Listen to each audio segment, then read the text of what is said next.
And welcome to RMU Focus.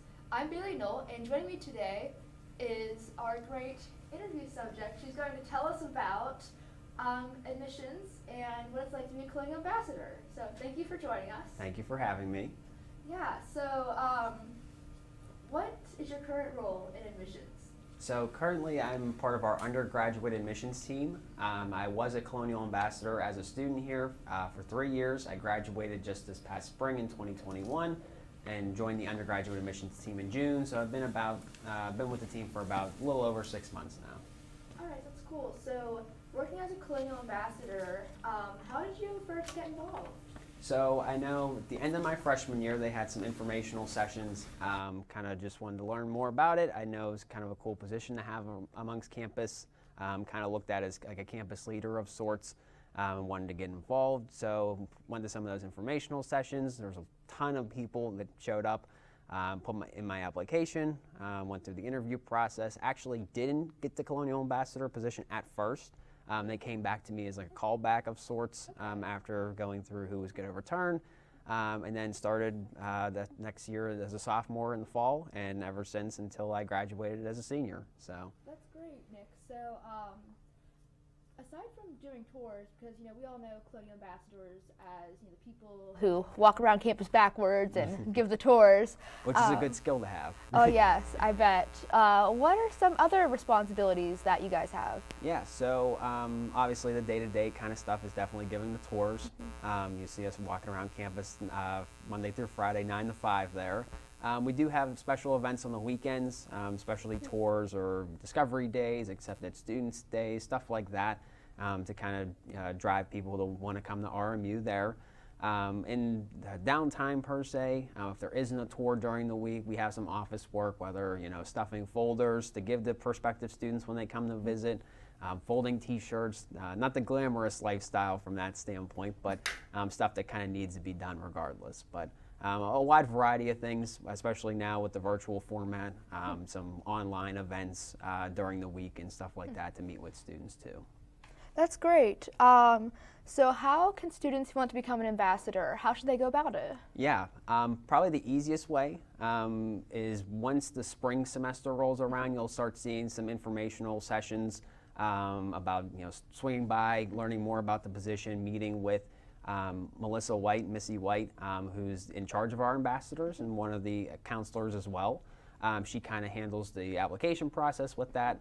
But if you have any other questions, just stop in the office. That's probably the easiest thing to do if you're a current student before that spring semester rolls around. So. All right, that's good to know. So do you have any tips for people who want to become ambassadors? Like anything do you think that they should do to maybe like improve their chances maybe? Yeah, I mean, definitely work on some public speaking skills. You're going to be coming across a lot of different people who, you need to make sure you communicate what RMU is all about. Yes.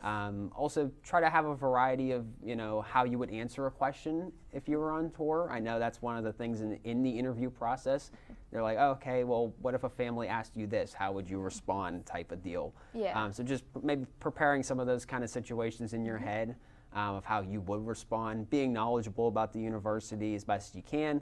They're not going to hold that against you because that is something you learn along the way. But whether it's your major, other people's majors, different facts and figures about the school, those are probably a few different ways to kind of be prepared for that interview and stand out there as well. Awesome. So you now work in the admissions office, and I was wondering how your time as an ambassador has kind of helped you transition into your new role.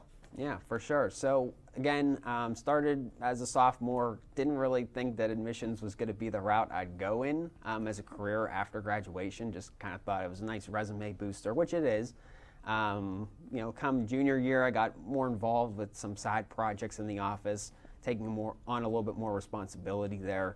And then senior year, obviously, with the pandemic and whatnot, my sports side, being a sport management major, kind of, scaled back a little bit. And was kind of that leader within the ambassador space there. And just kind of probably around the holiday time was like, well, maybe this could be a career. Maybe this could be something that I want to get into. I've already enjoyed it so far, and spring semester rolls around, looking at jobs, applying to a bunch of them, and there you go. Applied, got hired, and the rest is history at this point. So. Yeah, awesome. Well, thank you, Nick, for coming on our show today. Yeah. And if you want to be a Colonial Ambassador, feel free to email Melissa White at whitem@rmu.edu. And when we come back, students share their thoughts on the departure of President Chris Howard and hear about how RMU staff and students reacted to the snow earlier this week here on RMU Focus. Every day, millions of people are connecting.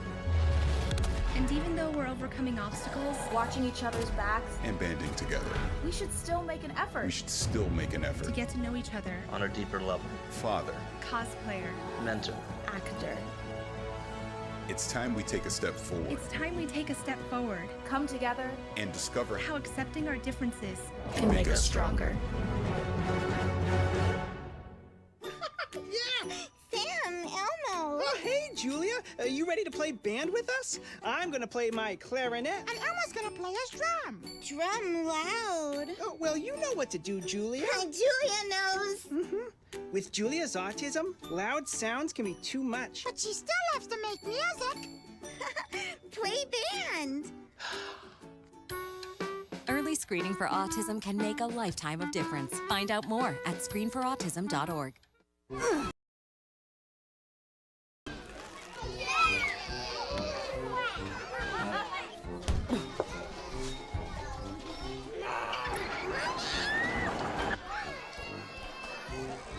If you love them enough to crawl into a play place to get them to come down, then surely you'll check nhtsa.gov/the right seat to make sure they're in the right car seat. Can I get the now bar, please? $1. Have a good one. Got it. Hey, what's going on? Hey. Let me get a now bar. Sure. $1. Appreciate you. You got it.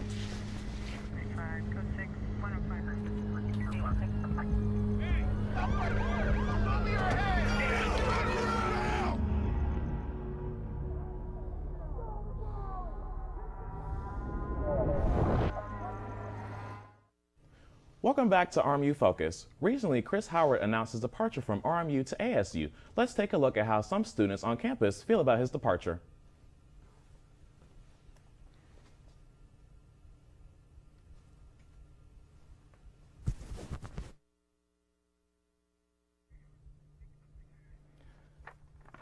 Well, with Chris Howard departing, I know for myself, I was pretty moved by it because freshman year I got to meet him, and he was just such a great individual to talk to. He was great at holding conversation. He was always very a prevalent figure on campus, at least to me. And I know a couple of my other friends were always like, he was great as well. So, we'll see what happens in this package coming up here pretty soon. We asked a couple of students what they thought about the situation, and there were some mixed responses to it, honestly. So we'll figure it out whenever the package comes up. So, yeah. Alrighty, and here we are, without further ado, asking students about how they feel about Chris Howard leaving the university. I started in the COVID world, so he was as present as possible with me, and I saw a little bit of that. So. And what are you looking for in the future president? Just making sure they're really all for their students and making sure anything that we need, whether it be financial aid, resources, therapy, school, any accommodations that we're looking for, they're fully on that and fully committed to helping the students here at RMU. Someone who's there and won't cut the hockey program. I guess to improve upon what Howard was doing here, improve academics and improve all the sports programs. I'm looking for someone who's driven, ambitious, someone who can really connect with the students, and someone that can walk around the campus a lot and be more involved and say hi and feel like a part of the school. Dr. Howard's term will come to a close in February when he starts his new position at ASU. For RMU Sanctuary Media, I'm Colby Sherwin. Dr. Chris Howard has been president at RMU for almost 6 years, beginning his time here on February 1st, 2016. He started the Ready to Rise fundraiser and funded the UPMC Event Center and the expansion of the John Jay Center for the School of Engineering, Mathematics, and Science. Dr. Howard was the 8th president of the university. In early February of this year, President Howard will begin his new role at Arizona State University. He will be the executive vice president and chief operating officer at the university as well. We have just heard many opinions from students at RMU. Bailey, what do you think about Dr. Howard? Oh man, so, I will be completely honest. I was surprised whenever the hockey teams were cut. That's a really big contention point that students have about him during his time. And unfortunately, I think it is going to be like a major part of the, I guess you could say, mark he left on the university, like a part of his legacy. And like whenever people think Chris Howard at Robert Morris, unfortunately, I think this is what they're going to be thinking about. But aside from that, I really do think what he did to expand the John Jay Center.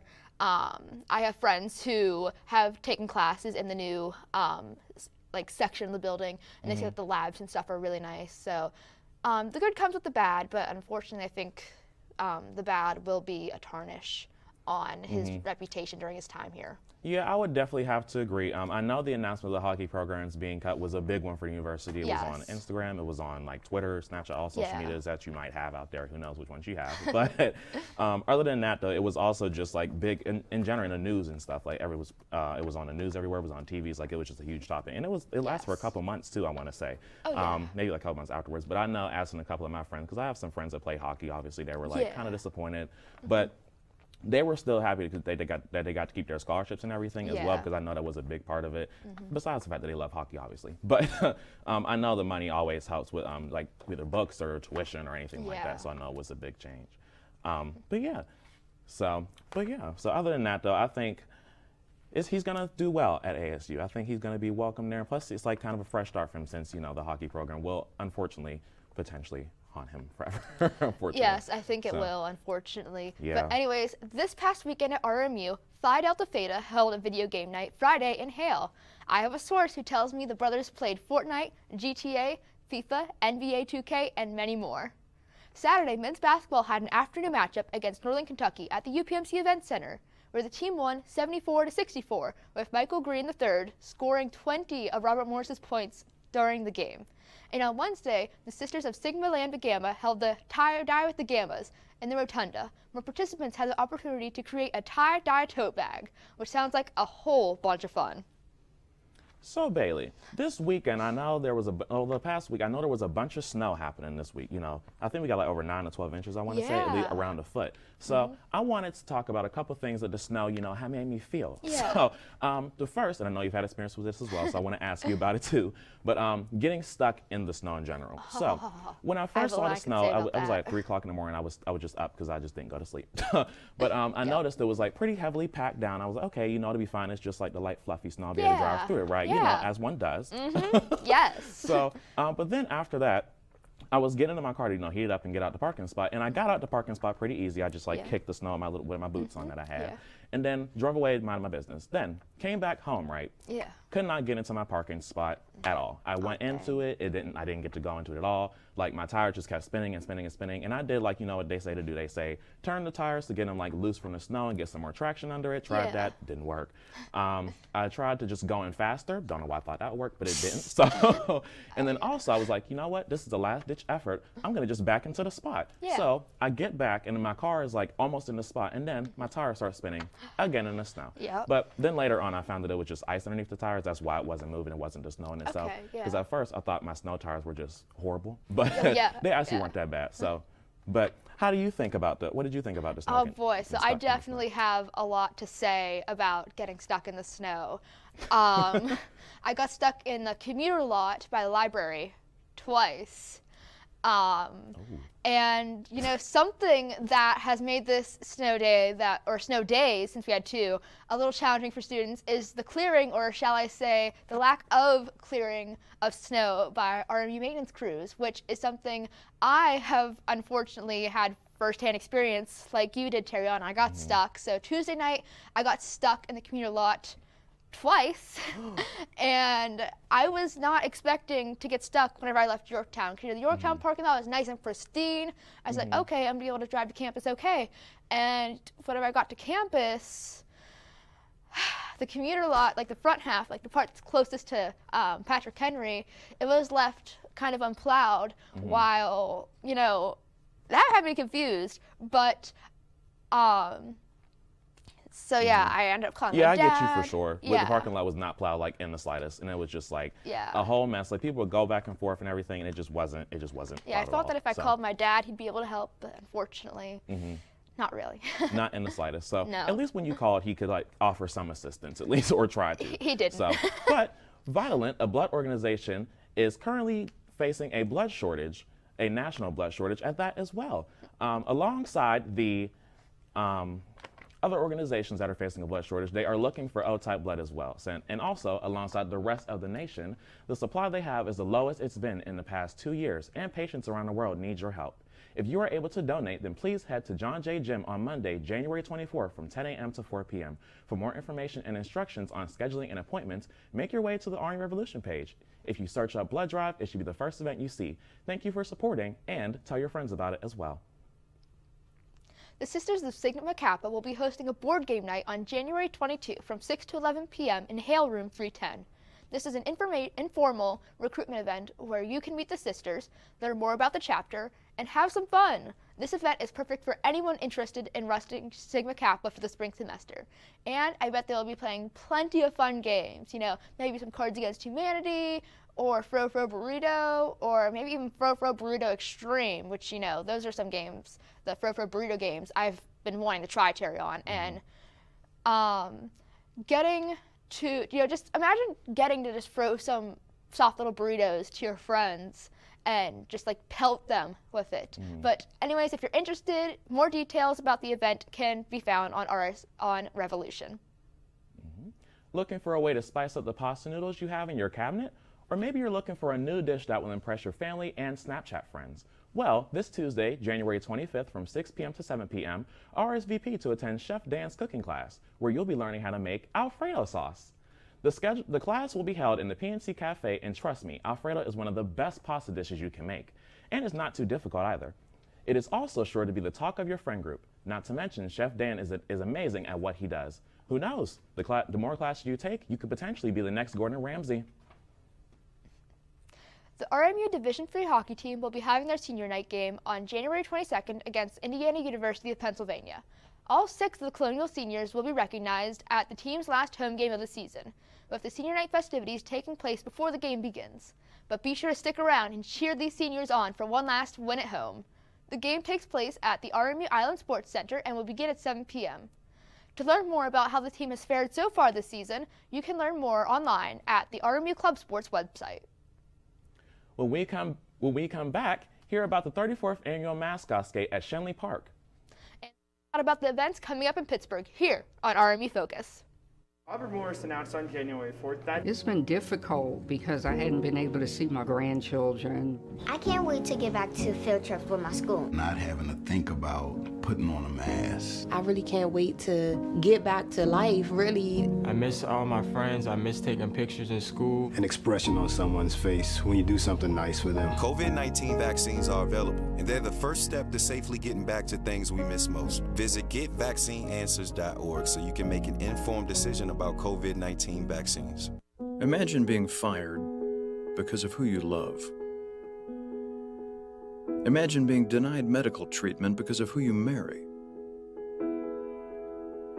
Imagine being evicted because of who you are. Millions of Americans don't have to imagine this. They have to live it. Because in 30 states, it's legal to discriminate against LGBT people. It's time to make an informed decision about COVID-19 vaccines. The dangerous new Delta variant is more than twice as contagious as the original virus and can affect anyone. Right now, 9 out of 10 hospitalizations and deaths from COVID are among unvaccinated people. Getting vaccinated might save your life, and there's now an option that's fully approved by the FDA. Learn more at getvaccineanswers.org. Honorary Forest Ranger Betty White here, lending a hand to my dear friend Smokey Bear, because for years he's only said, only you can prevent wildfires. But there's a lot more to say. Like, if you park your car on tall, dry grass, the hot exhaust pipe can start a wildfire. So keep the animals safe, especially the cute shirtless one. Go to SmokeyBear.com to learn more about wildfire prevention. Welcome back to RMU Focus. Last weekend we had some people check out the Mascots Gate in Shenley Park. Let's see what they found. 21 degrees here in Shenley Park, but skaters and mascots alike are here to have fun to celebrate the 34th annual Shenley Park Mascots Gate.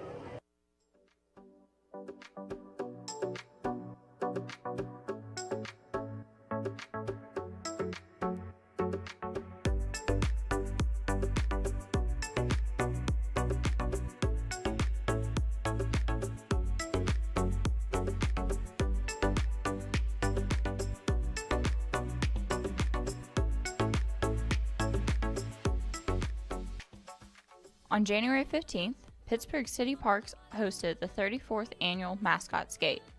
The Pirate Parrot and Iceberg were just some of the mascots in attendance that were skating on the ice. Supervisor of the outdoor rink, Merelda Ronaldo, spoke about the event. This is the 34th year of Mascots Gate. Over 40 mascots come out every year.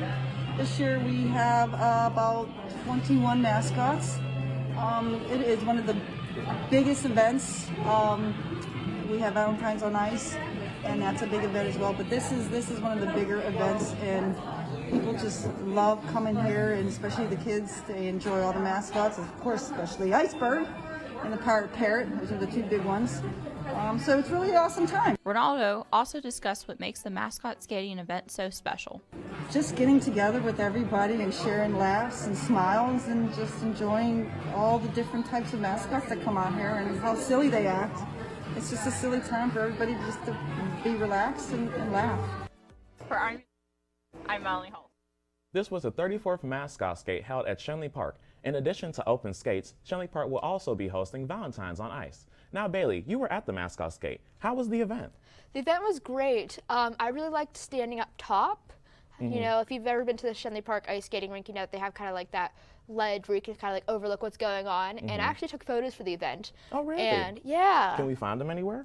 Of course. You can find them on RMUcenturymedia.com, or you can just Google Shenley Park Mascot Skate. Okay. Okay.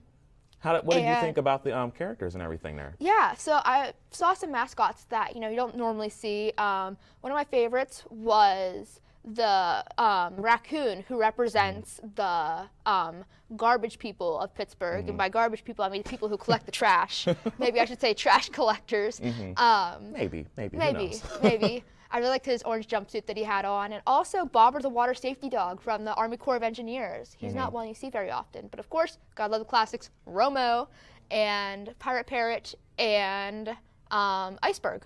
Alrighty, well, glad you had a great time. Yeah, but for you guys out there, are you extremely into history in Pompeii? If you are, Wednesday through Monday from 10 a.m. to 5 p.m., check out Pompeii, the exhibition. This Carnegie Science Center exhibit takes you back to August 24th, 79 AD, when Pompeii was at its prime as a commercial port and a strategic military and trade center. Tickets are available now, so move quickly and get yours today at carnegiesciencecenter.com. Take some great pictures and share them with the RMU Century Media Instagram so we can take a look as well. The Instagram tag is pretty easy to remember. It's just RMU Century Media. See, told you it wasn't too hard. That's right, Cherry On. And if you're tired of the dreary Pittsburgh winter, well, the vibrant Oceans of Color Bonsai Show is now happening through March 6th at the Phipps Conservatory. The show is curated from the conservatory's own collection of bonsais that will carry you through several rooms decorated with beautiful bonsai trees, fish windsocks, fish-shaped planters, sculptures, and the best part, Cherry On, is that they even have live fish swimming around to the exhibit rooms. The exhibit is the perfect place to escape winter, even just for a little while. And you can buy your tickets to the show online at phippsconservatory.org.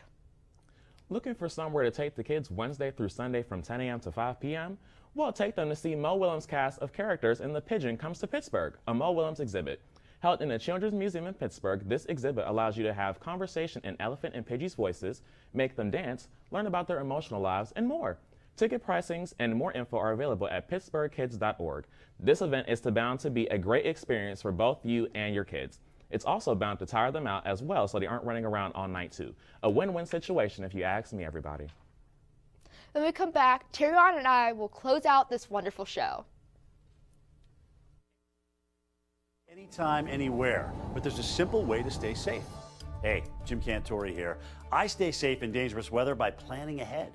You can stay safe too with a few easy steps. Build an inexpensive kit with supplies for your family's needs.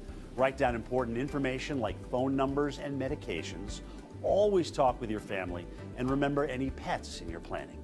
Be ready, be safe. Start your plan today at ready.gov/plan.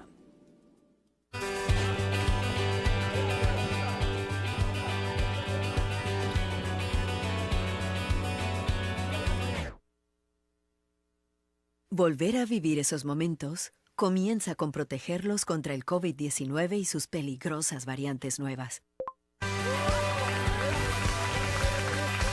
Obtén la información más reciente en detidepende.org o consulta con tu pediatra o proveedor de servicios médicos. Freedom. It's at the core of who we are. The freedom to live without fear, to jog where we please, to wear a hoodie. The freedom to breathe. Before we celebrate the freedom most Americans have, we must fight for the freedom all Americans deserve. Because all lives can't matter until Black lives matter.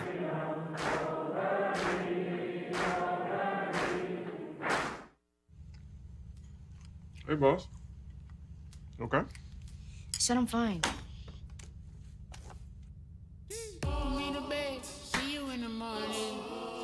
With the frosted Superman, but it wasn't on it.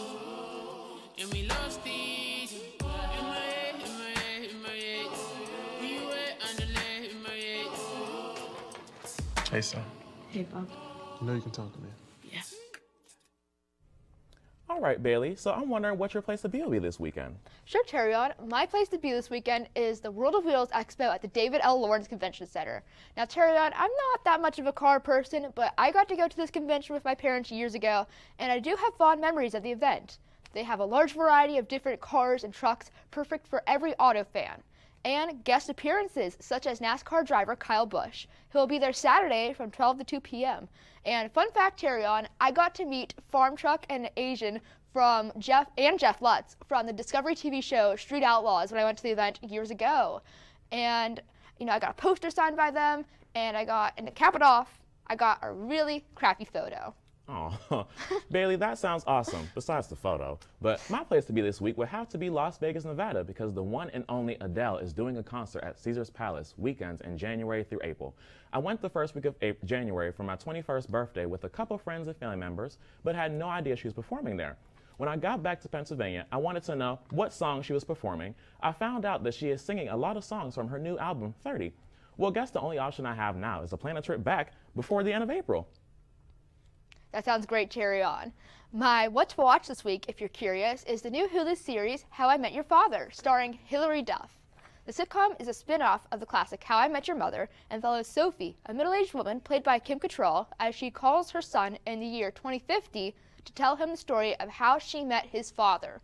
The flashback takes place in 2022, and young Sophie is portrayed by Disney superstar Hilary Duff. The first 2 episodes came out on Hulu Tuesday, and I really enjoyed what they had to offer so far. I really like how they bring back the 2000 sitcom vibe to our year of 2022, and it's somewhat nostalgic to me from watching, various 2000 sitcoms growing up, like 2.5 Men, and of course, How I Met Your Mother. That sounds like a great show, Bailey. I'll have to take a watch to it. Well, Bailey, my song of the week would have to be Kiss Me More by Doja Cat featuring SZA. I've played this song every day since its release last year on April 9th, and it still feels fresh. A timeless classic, if you ask me. The song currently has about 1 billion streams and is a part of a larger work called Planet Her, one of my favorite albums of last year. Planet Her was released about 2 months after Kiss Me More, which served as the debut single off the album. An honorable mention for my song of the week, though, would have to be My Little Love from Adele's album 30. The song showcases Adele's pure singing ability and highlights her struggles with telling her son about her divorce from Simon. So, with that though, how do you think the show went today, Bailey? What would you have to say about it? Well, I really like the section where we talked about Chris Howard because it has been hot news since we came back to campus last week. And I don't know, what about you? I thought it was pretty good, Bailey. I would have to say let's try it again now. So, but thank you all for watching RMU Focus today, and we hope to see you when you come back next week. Goodbye.